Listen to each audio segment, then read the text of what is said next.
भगवान श्री कृष्ण ने समझाया कर्मों का महत्व।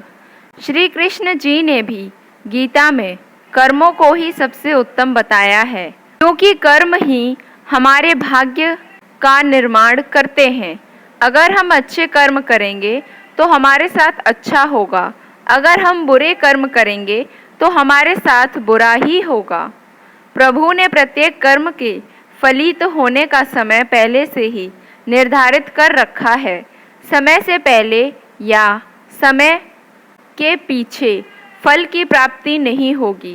प्रभु की प्रत्येक रचना, प्रत्येक नियम इतना ज़्यादा गहरा है कि हर एक प्राणी उसको समझ या जान नहीं सकता।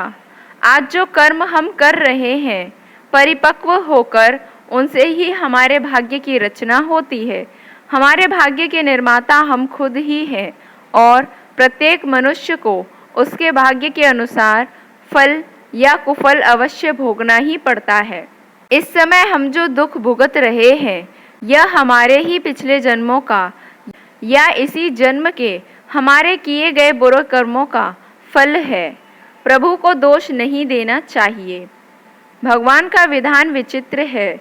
जब तक पुराने पुण्य प्रबल रहते हैं, उग्र पाप का फल भी तत्काल नहीं मिलता। जब पुराने पुण्य खत्म होते हैं, तब पाप की बारी आती है। श्री कृष्ण ने समझाया कि भीष्म पितामह सुख दुख से, जय पराजय से परे हैं। वो जानते हैं कि जो होने वाला था वही हुआ। भीष्म ने श्री कृष्ण से कहा, भगवान, मैंने ध्यान करके अपने 73वें जन्म तक देखा। मैंने तो कोई कुकर्म नहीं किया, फिर मुझे बाणों की शैया पर क्यों सोना पड़ा। श्री कृष्ण मुस्कुराकर बोले, हे संयम मूर्ति भीष्म, 73वें जन्म के पहले 74वें जन्म तक जब आपको पता चलता कि जब आप किशोर थे तब वन में घूमने गए, वहाँ पत्ते पर बैठी टिड्डी के शरीर में आपने कांटा चुभोया था। उस कर्म का फल घूमते घूमते अब मिल रहा है।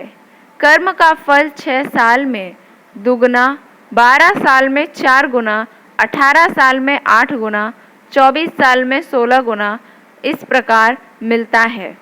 इसीलिए जब आप कर्ता होकर कर्म कर रहे हैं तो सोच लें कि इस कर्म का क्या फल होगा। धृतराष्ट्र ने भी श्री कृष्ण से अपने कर्मों का हिसाब किताब पूछा और कहा, मैंने ऐसा क्या कर्म किया कि मुझे अपने ही बेटों की मृत्यु का शोक मिला। मैंने अपने 100 जन्मों तक पीछे देखा है श्री कृष्ण, लेकिन ऐसा कोई कर्म मैंने नहीं किया। प्रभु श्री कृष्ण ने अपने योग बल से धृतराष्ट्र को दिखाया कि ये एक राजा थे और वे स्वादिष्ट व्यंजनों में खोए रहते थे।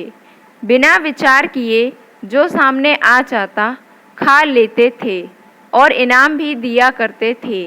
एक दिन रसोइये ने हंस के 100 बच्चे का मांस बनाकर एक एक करके राजा को खिला दिया।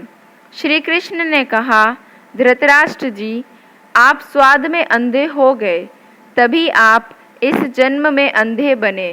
तुम्हारे पुण्यों के प्रभाव से 100 जन्म तक तो तुम्हें फल नहीं मिला, लेकिन इस जन्म में हंस के 100 बच्चों को खाने का फल तुम्हें मिल गया, तभी तुम्हारे 100 पुत्र मारे गए। सोचो, साथ में क्या लाए और क्या लेकर जाएंगे। मनुष्य को ऐसी कमाई इकट्ठी करनी चाहिए जो इस संसार में भी काम आए और मृत्यु के बाद भी उसे हम साथ ले जा सकें और हमारे ही काम और अगले जन्म में भी हमारे ही काम आ सके। सभी जानते हैं कि हम खाली हाथ नंगे इस संसार में आए और खाली हाथ ही जाना पड़ेगा। मृत्यु के समय यह धन दौलत, जमीन मकान, व्यापार नौकरी, नाम शोहरत, रिश्तेदार, भाई बहन, माँ बाप, सभी बच्चे किसी को भी साथ नहीं ले जा सकते, चाहे राजा हो, सम्राट हो या कोई भिखारी हो। इसलिए इतना मोह, इतना ज़्यादा लगाव इनसे क्यों रखें।